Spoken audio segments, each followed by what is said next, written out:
রাজভবনে নিজের মূর্তি বসিয়েছেন রাজ্যপাল সিভি আনন্দ বোস। সপ্তাহান্তে বিকেলে সিপিএম নেতা সুজন চক্রবর্তীর টুইট ঘিরে তোলপাড় রাজ্য রাজনীতি। কয়েক দশক আগে রাজভবনে দুধ খাওয়ার জন্য ছাগল পুষে হইচই ফেলে দিয়েছিলেন এক রাজ্যপাল, তখন বাম জামানা। আর এখন যখন মুখ্যমন্ত্রীর সঙ্গে রাজ্যপালের সম্পর্ক নিয়ে জোর চর্চা রাজনীতিতে, তখন কার্যত বোমা ফাটিয়েছেন ভোট রাজনীতিতে শূন্য হয়ে যাওয়া সিপিএম এর সুজন চক্রবর্তী। রাজ্যপাল সিভি আনন্দ বোসকে লক্ষ্য করে রীতিমতো বাছাই করা শব্দ প্রয়োগ করেছেন সুজন, যার মধ্যে রয়েছে মেগালোম্যানিয়াক শব্দ, যে শব্দবন্ধ একসময় প্রায়শই শোনা যেত প্রাক্তন মুখ্যমন্ত্রী জ্যোতি বসুর মুখে। দেশের মুখ্য নির্বাচন কমিশনার টি.এন. সেশনকে লক্ষ্য করে তুলনায় টেনেছেন গুজরাটে প্রধানমন্ত্রী নরেন্দ্র মোদীর নামে স্টেডিয়ামের কথা। কোন রাজ্যপাল এমনটা করতে পারেন কিনা তা নিয়ে প্রশ্ন তোলার পাশাপাশি এর সঙ্গে জড়িয়ে দিয়েছেন মুখ্যমন্ত্রী মমতা বন্দ্যোপাধ্যায়ের নামও। অভিযোগ, এই দুজনেই নিজের স্বার্থ ছাড়া কিছু বোঝেন না। রাত পর্যন্ত এ নিয়ে রাজ্যপাল সিভি আনন্দ বোসের কোনো বক্তব্য পাওয়া যায়নি।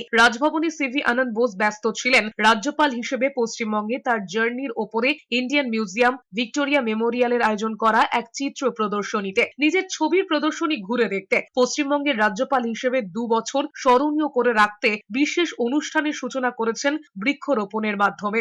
রাজভবনে রাজ্যপাল জীবিত অবস্থায় তার নিজের মূর্তি স্থাপন করলেন। অপগণ্ড, সমস্ত অপগণ্ড।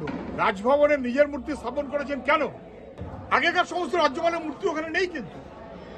আর যদি কেউ থাকেও বা পুরনো, আমি জানি না, জীবিত অবস্থায় একদম মোদির ছাঁচে তৈরি করা।